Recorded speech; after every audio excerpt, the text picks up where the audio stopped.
Fala no ano, beleza? Vamos aí continuar os nossos estudos. Sei que está sendo muito difícil, sei que a pressão é grande, sei que o momento é desconfortável, mas entendo que a gente tem que dar prosseguimento no nosso trabalho, buscar da melhor maneira possível, fazer com que as coisas aconteçam, né? Sendo assim, a gente está preparando uma série de videoaulas para que vocês se sintam acolhidos, próximos a nós, né? E a gente vai trilhando o nosso caminho.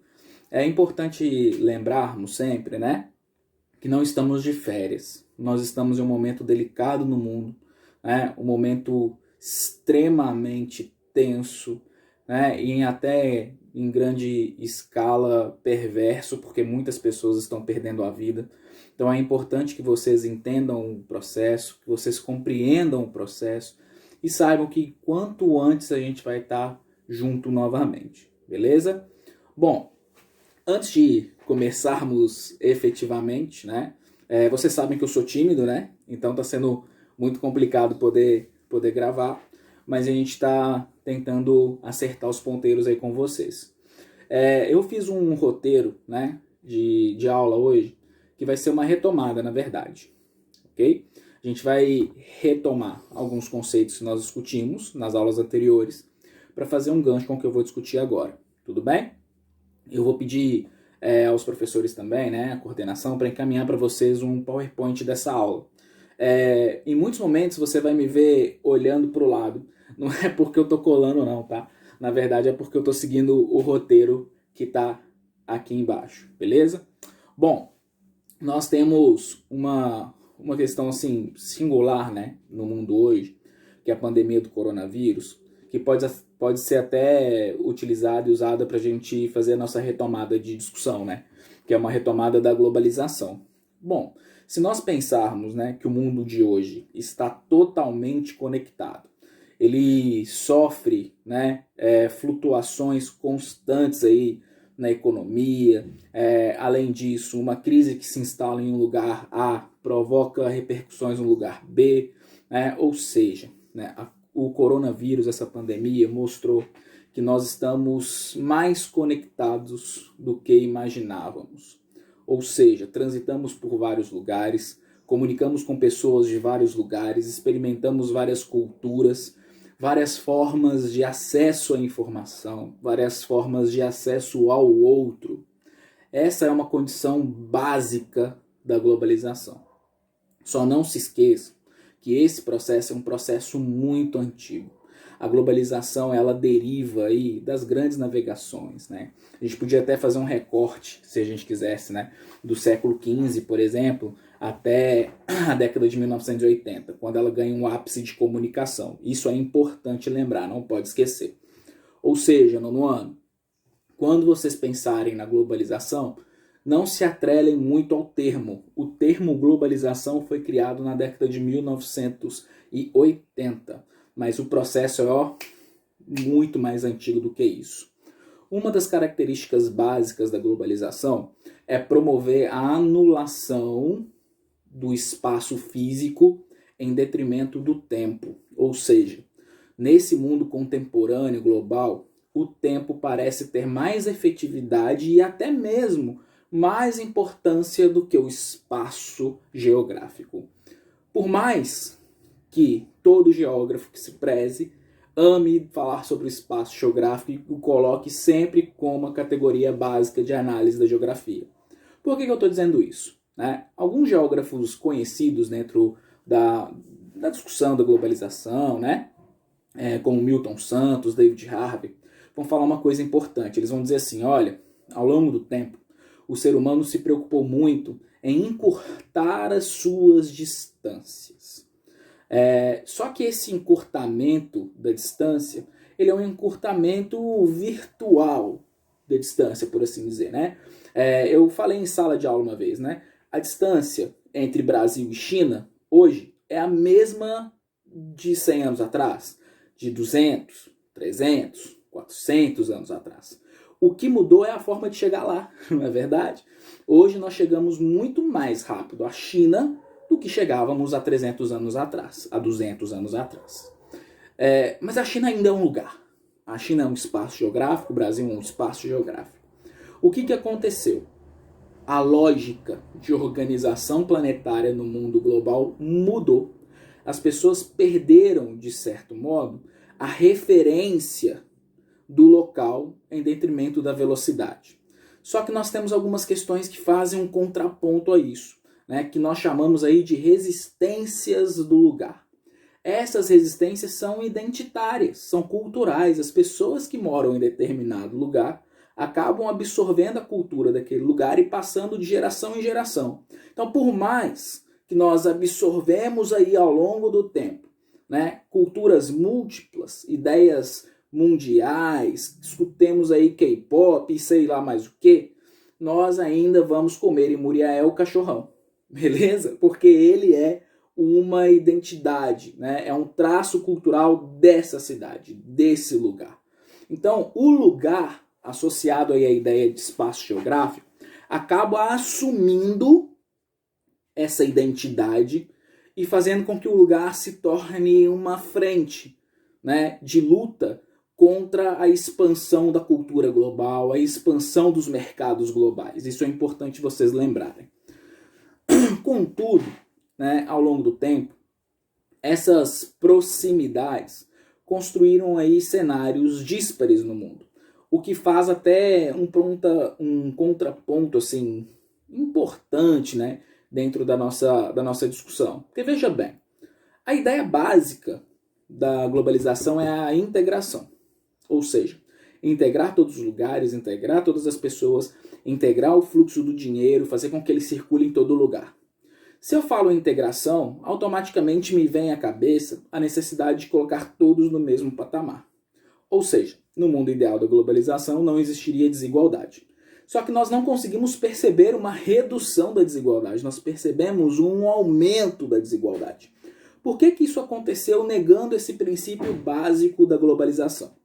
Isso aconteceu porque os lugares evoluíram de maneiras diferentes, historicamente. Nós tivemos, por exemplo, lugares que eram metrópoles, lugares que eram colônia. Nós tivemos aí a difusão da técnica acontecendo de maneiras variadas em lugares variados. Então a globalização não conseguiu, a princípio, a priori, atender a todas as suas demandas emergenciais e nem às possibilidades futuras de integração local. Hoje nós vemos aí no mundo uma certa discussão em torno do conceito de globalização e em torno do conceito das organizações internacionais, que é o que a gente vai seguir daqui a pouco aí como base. Hoje o mundo discute o seguinte: como que eu tenho que estar conectado ao outro, absorver as culturas dos outros, sendo que eu tenho a minha própria cultura? Como estar integrado e ter um desenvolvimento menor que outros? Essa é uma pergunta que o mundo se faz, e se faz através de alguns manifestos, como o Brexit, por exemplo, no Reino Unido, que vai ser um assunto nosso a partir de alguns capítulos aí de nossa jornada, tá? Eu me lembro, inclusive, que nós falamos dele na sala de aula, né? Só para deixar claro aí para vocês. Bom, quando eu penso em união, organização, eu tenho que pensar nos gestores, nos atores dessa organização. Vamos entender que a globalização, de certo modo, está atrelada ao próprio desenvolvimento do sistema capitalista. Não é verdade? O capitalismo ele tem alguns ápices de desenvolvimento, como na sua fase comercial, por exemplo, ao longo das grandes navegações. Ele tem um outro ápice, né, lá no final do século XVIII, início do século XIX, com a Revolução Industrial, que é o capitalismo industrial, e tem seu ápice na década de 1970, um outro ápice, né, na verdade, em 1973, quando nós temos aí a surgência mesmo, né, um movimento de flexibilização econômica, de flexibilização do capital, que é o capitalismo financeiro. É importante se ater a isso. Da década de 70 até a década de 80, o que nós conseguimos perceber? Que o capital mudou a sua forma de circular pelo mundo. Ele circulava através de unidades muito físicas, densas, presentes no espaço. Por exemplo, uma fábrica, uma grande indústria. Hoje não. Ele circula de acordo com o desenvolvimento das cidades. Se a cidade ela tem um desenvolvimento interessante, ele vai ficar lá. Se não, ele vai embora, vai escolher um outro lugar. Ele é extremamente mutável. Essa diferença de sistema, ela coaduna com a ideia do neoliberalismo na economia, que é justamente a flexibilização das estruturas físicas do Estado, por exemplo. Porque o Estado era uma das grandes barreiras, um dos grandes agentes que controlavam e tentam controlar até hoje o capital.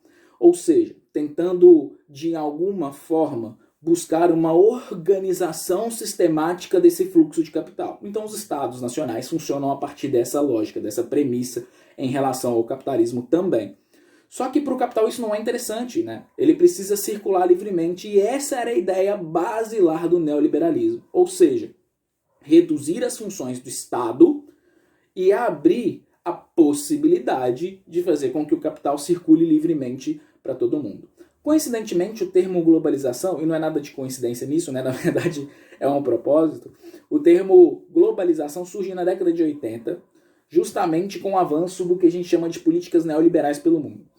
Os grandes agentes da política neoliberal no mundo foram aí Reino Unido e Estados Unidos. Tem duas figuras emblemáticas nessa história, Margaret Thatcher e o Reagan, presidente norte-americano.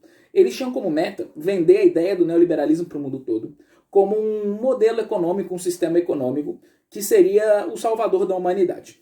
Alguns acham que realmente era, outros tinham contrapontos distintos acerca dessa fala, mas o que a gente tem que levar e seguir o nosso pensamento é que ele foi implementado em grandes países do mundo, em países periféricos, em países com pouca ou muita dificuldade financeira. E esses países também reagiram de formas diferentes ao neoliberalismo. Eu me lembro que na década de 90, e aí é um adendozinho à nossa discussão, né? Surgiu um consenso, que era o consenso de Washington, que reuniu alguns países aí, latino-americanos, sul-americanos, né? Onde os Estados Unidos tentaram vender essa ideia do neoliberalismo a partir de uma cartilha de 10 medidas para que você atingisse o desenvolvimento. Os norte-americanos pegaram lá 10 pontos que funcionaram para eles e enviaram para o resto do mundo para que eles também se tornassem neoliberais. Olha, gente, aí é complicado, né? Porque a gente não sabe exatamente o que deu certo e qual a conjectura que deu certo em um lugar, né? Os lugares aí, lembra que eu falei no início do vídeo, os lugares têm histórias diferentes, têm organizações diferentes, pessoas diferentes, culturas diferentes. Então não necessariamente uma coisa que deu super certo em um lugar pode dar super certo em outro lugar. Então o que nós percebemos? Em alguns países o neoliberalismo funcionou muito bem, em outros nem tanto, originando algumas crises sistêmicas dentro do programa neoliberal de mundo, beleza? Mas uma das grandes estratégias do neoliberalismo, né, e que até foram reconstruídas, reconfiguradas no pós-Segunda Guerra Mundial, foram aí a estruturação de organismos, organizações, né, que tinham como um caráter básico a união, a integração de alguns estados, que são os organismos internacionais e organismos sociais, e também internacionais, obviamente. Esses organismos eles podem ser entendidos, né, como agências como a ONU, por exemplo, ou até blocos econômicos, beleza? Essa organização internacional, essa sedimentação, fundamentação da ideia neoliberal através da junção econômica, aparece no mundo através de uma necessidade de reestruturação econômica. Vamos imaginar um cenário, né, onde nós temos as principais potências do mundo no século XX, na metade dele quase, todas arrasadas e destruídas economicamente, né? Nós tínhamos aí referências culturais, econômicas, que eram de lugares, né, onde o desenvolvimento chegou primeiro à base de até relações controversas na história, mas não é nossa pauta hoje, né? E que esses lugares perderam o seu referencial de força econômica a partir da Segunda Guerra, né? Me refiro ao Reino Unido, por exemplo. O Reino Unido tinha uma super força, era uma potência econômica, uma potência naval, né, que acabou tendo problemas estruturais gravíssimos pós Segunda Guerra Mundial.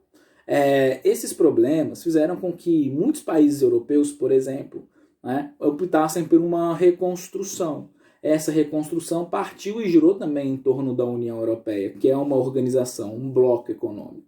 Beleza? Então nós temos aí também várias funções dentro das possibilidades dos organismos internacionais. Pode ser a função de integração econômica, pode ser a função de organização, né, de uma lógica de pensamento humanitária. Então há muitas possibilidades. E se liga aí, os organismos internacionais também podem ser organizados, distribuídos, sistematizados por entidades privadas. Isso mesmo. Algumas empresas privadas podem se organizar em torno de uma causa, em criar um instituto social mundial global. Ok? Beleza? Bom, seguindo a nossa lógica aí, vamos falar um pouquinho da ONU. A ONU, galera, ela surge no contexto pós-Segunda Guerra. Esse contexto era um contexto, como a gente falou um pouquinho, né, de um mundo extremamente em crise. Um mundo em crise por dois motivos claros e óbvios, né? A falta de segurança econômica, que era visível e era nítido por aquele mundo capitalista que estava tentando se consolidar e se desenvolver pós-revolução industrial no século XIX e continuidade no século XX, a expansão da revolução industrial pelo mundo. E além disso, nós tivemos um detalhe relevante nessa história, né? O medo constante de uma terceira guerra mundial. Vamos aí lembrar rapidinho como que a Segunda Guerra Mundial termina. Ela termina de um jeito assustador, inclusive, né? Que buscou aí uma certa dramaticidade mundial que levou as pessoas ao pânico, né? Quando os Estados Unidos sobrevoam o Japão, né, e ataca o Japão com 2 bombas atômicas, ele deixa uma mensagem para o mundo: olha, daqui para frente os nossos conflitos serão diferentes. E nem todo mundo tem a força que eu tenho para poder fazer com que isso aconteça. O mundo entrou em crise, em colapso. Imagine só, galera, uma terceira guerra mundial atômica, né? Não estaríamos aqui fazendo esse vídeo, com certeza. Essa preocupação emerge do pós-Segunda Guerra Mundial. Até porque uma das consequências ainda da Primeira Guerra foi a falta de organização estrutural para que uma outra não acontecesse. Então uma das preocupações mundiais era garantir a paz, garantir mesmo a paz entre as nações do globo, fazendo com que elas não tivessem, né, a possibilidade de ingressar em conflitos futuros. Uma das grandes preocupações na Europa era justamente a Alemanha e o seu histórico de conflitos até então. Sendo assim, a ONU vai surgir lá em 1945. Na verdade, a ONU ela começa a ser discutida, né, ao longo da Segunda Guerra Mundial. Ela vai sendo estruturada, né, através de demandas norte-americanas, de demandas inglesas, né? Então ela começa a se articular antes mesmo. Para a gente ter uma noção, já em 1941, nós já tivemos aí uma discussão entre Franklin Roosevelt e Winston Churchill para discutir a possibilidade de criar uma agência internacional, beleza? Só que quando a ONU se constitui, ela vai atender algumas demandas e levar algumas ações a público muito dentro desse sentido, né, de organização para que o mundo se torne um lugar efetivamente pacífico. Só que, meu povo, aconteceu um problema. A galera no mundo, ela atrelou a ONU, sobretudo até a década de 1960, 70, a imagem dos Estados Unidos e do Reino Unido. Muita gente acreditava que a ONU defendia os interesses dos países desenvolvidos em detrimento dos países subdesenvolvidos. Essa era uma questão muito discutida à época, né? Até que ponto a ONU ela atuava diretamente em uma esfera global? Ou ela atuava em uma esfera de defesa dos interesses, por exemplo, norte-americanos frente à União Soviética na Guerra Fria? Essa era uma discussão constante, uma discussão pesada dentro da ONU, que para muitos gerou até certo descrédito. Só que a partir daí, a ONU começou a investir em planos de desenvolvimento para países com dificuldade econômica. Esses planos de desenvolvimento tinham como meta tirar países da pobreza extrema, melhorar o sistema de saúde, a educação, a distribuição de renda e fazer com que esses países chegassem mais próximo aos países do topo aí do mundo. Esse caso levou muita polêmica à ONU na década de 80, só que agora por parte dos países mais poderosos, desenvolvidos, que começaram a dizer que a ONU deixou de atender seus interesses e se preocupava apenas com as nações em desenvolvimento. Olha que situação da ONU, né? Ela é uma organização mundial que tentava ao longo do processo enxergar quais eram as suas demandas, mas era acusada, e ora por uns, de favorecê-los, e ora por outros. Olha que situação difícil que a ONU se viu aí ao longo do século XX. Mas a ONU desenvolveu campanhas maravilhosas, né? Tentando atender, por exemplo, a resolução da miséria no Sahel, né, os problemas climáticos da África, a distribuição de alimentos na América do Sul, a produção de renda. Então a ONU, ela se configura como um dos grandes agentes mundiais hoje do desenvolvimento de algumas nações, provocando debates, discussões, né, tentando intervir em algumas culturas para elevar o desenvolvimento daquele país. Ou seja, a ONU, ela é uma agência que tinha como meta, a princípio, garantir a paz mundial, e ainda tem. Só que hoje, né, a ONU tem um objetivo maior, que é garantir o desenvolvimento humano, a sobrevivência nossa dentro do planeta Terra. Essa pegada de pensar sobre o desenvolvimento das pessoas, dos sujeitos, né, ela ficou muito clara a partir da década de 50, 60, 70. Nós tínhamos uma visão limitada do todo, né? Nós enxergávamos, por exemplo, o mundo através dos mapas, né, em muitos dos casos. Só que quando o homem se lança ao espaço, né, ele consegue olhar a Terra do espaço e ver que ela não tem fronteira, que somos um povo só. Guardadas as nossas diferenças étnicas, culturais, religiosas, sociais, econômicas, nós somos um povo só. E temos que nos desenvolver como um povo só. Haja vista, galera, a crise do coronavírus, né?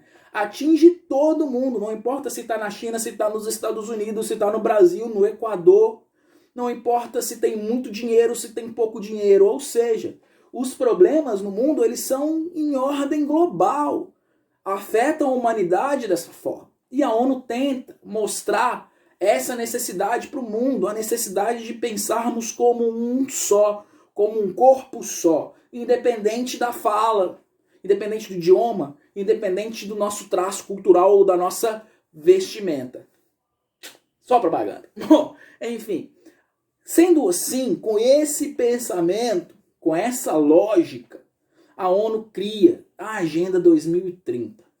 A Agenda 2030 é uma força da ONU para tentar fazer com que o mundo se desenvolva de uma forma mais igualitária. A ONU desenvolve, então, 17 ODSs, que são aí ações, medidas para o desenvolvimento comum. E, galera, olha, elas são de toda e qualquer espécie que vocês possam aí imaginar. Tem ações relacionadas à erradicação da fome no mundo, tem ações aí voltadas ao empoderamento feminino, tem ações voltadas ao desenvolvimento social e equitativo do planeta Terra. Tem medidas que são extremamente ambientais, de redução de lixo, tem proteção da vida marinha, ou seja, são várias linhas de pensamento, vários canais de discussão construídos para que o mundo evolua, se desenvolva de forma harmônica, né? Nós sabemos que as culturas, as pessoas são muito diferentes, mas também sabemos que é necessário pensar globalmente, pensar de forma organizada e sistemática a partir da totalidade. Eu tenho que ver o todo, a totalidade dos processos, não apenas as unidades. Essa é a missão da Agenda 2030. E a ONU vai além. Ela diz o seguinte, olha, nós temos que dar uma guinada rápida no desenvolvimento humano.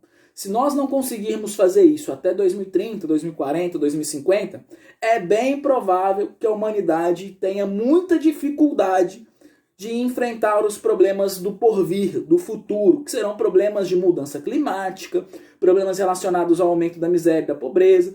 Não se esqueçam, galera, que o prognóstico para o futuro é que tenhamos cerca de 11 bilhões de habitantes no planeta Terra.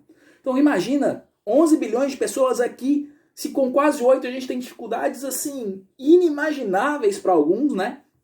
Eu falei isso na sala de aula, né? Nós temos uma disparidade tão grande no mundo hoje que eu tenho lugares onde as pessoas estão aí organizando uma viagem interplanetária já. Olha que loucura! A galera tá querendo fazer, né, uma viagem lá por volta de 2040, 2050, ou antes disso, inclusive, né, uma viagem turística na órbita da Terra. Dá uma volta na órbita da Terra, estão injetando bilhões nesse projeto. Ao passo que eu tenho pessoas na zona rural de Moçambique, por exemplo, que têm um sonho de vida revolucionário de comprar uma bicicleta. É isso mesmo que você ouviu, uma bicicleta.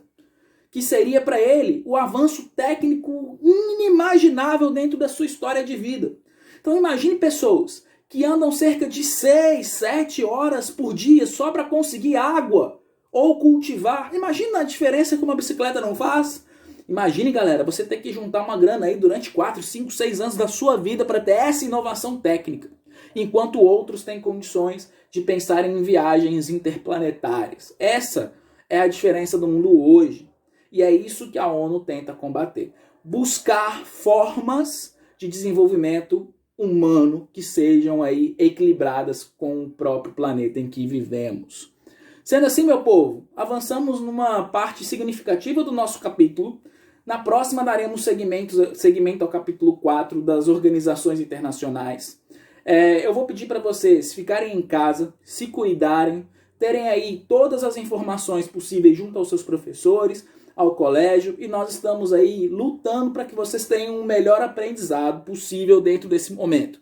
Façam os meus exercícios, façam as listas, se comuniquem comigo no Seduca, e eu estou à disposição de vocês para que a gente consiga enfrentar esse momento juntos. E claro, morrendo de saudade de encontrar todos vocês às 7 da manhã. Valeu? Muito obrigado. Saúde, paz, fraternidade no coração de todos vocês, e tamo junto nessa.